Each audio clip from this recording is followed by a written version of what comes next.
Stepping into Melinoë's sandals feels immediately different from her brother's desperate escape attempts.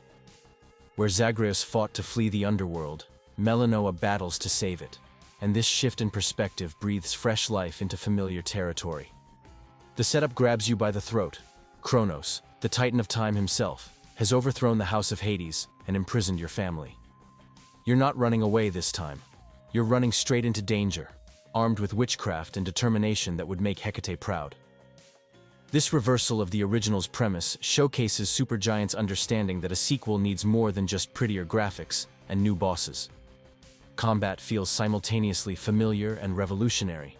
Melinoë's magical arsenal transforms every encounter into a tactical puzzle rather than a button-mashing sprint. Her Omega attacks, charged magical abilities that consume mana, add a layer of strategic depth that makes you reconsider every move. Do you unleash that devastating area of effect spell now, or save your magic for the mini-boss lurking 3 rooms ahead? Every visual element in Hades too screams artistry. The hand-painted backgrounds pulse with otherworldly energy, while character portraits practically leap off the screen with personality. Scylla and the Siren's boss fight remains etched in my brain, not just because their theme song, "I am gonna claw out your eyes then drown you to death," is an absolute earworm, but because the entire encounter feels like battling inside a heavy metal album cover. The new biomes showcase remarkable variety. Erebus wraps you in shadowy forests that seem older than time itself. Oceanus sparkles with bioluminescent beauty, while steam hisses from ancient bronze machinery. Each area tells its own story through environmental design alone. When you finally reach the surface world, yes, you can go up this time. The scorched ruins of civilization provide a stark contrast to the underworld's eternal twilight. The boon system returns with vengeance. Apollo brings dazzling new effects that leave enemies stumbling around confused. Hestia sets the world ablaze with pyrotechnic fury. But the real game changer? Elemental affinities that reward you for mixing specific god powers together. Suddenly, you're not just collecting random upgrades. You're crafting elemental symphonies of destruction. Selene's Hex system deserves special mention. These ultimate abilities operate on their own cooldown system, giving you periodic nuclear options that can turn the tide of battle. Watching time slow to a crawl, while you position yourself for the perfect strike never gets old. Neither does summoning ghostly allies to fight alongside you. Here's where things get complicated. Literally. Hades 2 introduces a crafting system that would make a survival game blush. You're collecting silver, bronze, iron, marble, various flowers, seeds, and something called rubbish. Yes, actual trash becomes a resource. The cauldron at your home base lets you brew permanent upgrades through incantations. But first, you need to unlock the ability to gather half these materials. Initially, this felt overwhelming. Why am I farming cattail flowers when I should be slaying mythological monsters? The game eventually justifies this complexity through meaningful progression choices. But those first few hours can feel like homework disguised as entertainment. Thankfully, Supergiant listened to early access feedback and now lets you carry all gathering tools simultaneously. A quality of life improvement that should have been there from day one. The Arcana card system adds another layer of customization. These passive bonuses reshape how you approach runs, from regenerating magic automatically to starting with extra gold. Managing your grasp, the resource that limits how many cards you can equip, becomes its own metagame. It's engaging once you understand it, but the learning curve rivals scaling Olympus itself. Melinoë herself emerges as a worthy protagonist. She lacks Zagreus' sarcastic edge, but compensates with earnest determination and surprising vulnerability.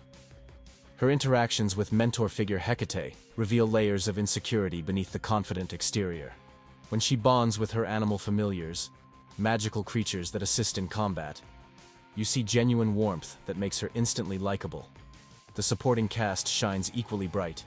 Nemesis stands out as your prickly rival-turned-friend, her character arc unfolding through repeated encounters and gift exchanges. Moros, the personification of doom, manages to be simultaneously ominous and oddly endearing. Even returning characters like Charon feel fresh through Melinoë's eyes. Voice acting remains stellar throughout. Every line delivery drips with personality, from Kronos' menacing monologues to Dora's ghostly quips. The adaptive dialogue system ensures conversations stay relevant to your recent runs. Mention meeting a rare god like Dionysus, and suddenly, everyone has opinions about it. Defeating Kronos unlocks the real Hades 2. The Testament of Night lets you stack difficulty modifiers for greater rewards. Chaos Trials force specific loadouts, while rewarding Stardust for further upgrades.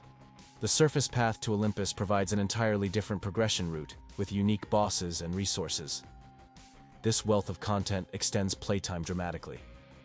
After 50 hours, I'm still discovering new room layouts, boon combinations, and story beats. The game respects your time by ensuring every run advances something: story, resources, or player skill. Minor gripes aside, and really, my only substantial complaint involves the occasionally overwhelming resource economy. Hades 2 accomplishes something remarkable. It takes a nearly perfect game and somehow improves upon it without losing what made the original special. The combat feels tighter yet more flexible. The story weaves mythology and family drama into something genuinely touching. The progression systems, while complex, offer unprecedented customization for a roguelike. Every element has been polished until it gleams like divine bronze. Supergiant Games faced an impossible task, following up one of the decade's most influential games. They could have played it safe with more Hades, and fans would have been satisfied. Instead, they crafted something that honors its predecessor, while carving its own legendary path through gaming history. Hades 2 isn't just a worthy sequel, it's a testament to what happens when talented developers refuse to rest on their laurels. Whether you're a veteran of Zagreus' escape attempts or a newcomer to the franchise, Melinoë's journey demands your attention. The underworld has never felt more alive, more dangerous, or more irresistible. Pack your witching supplies and prepare for war. Kronos won't know what hit him.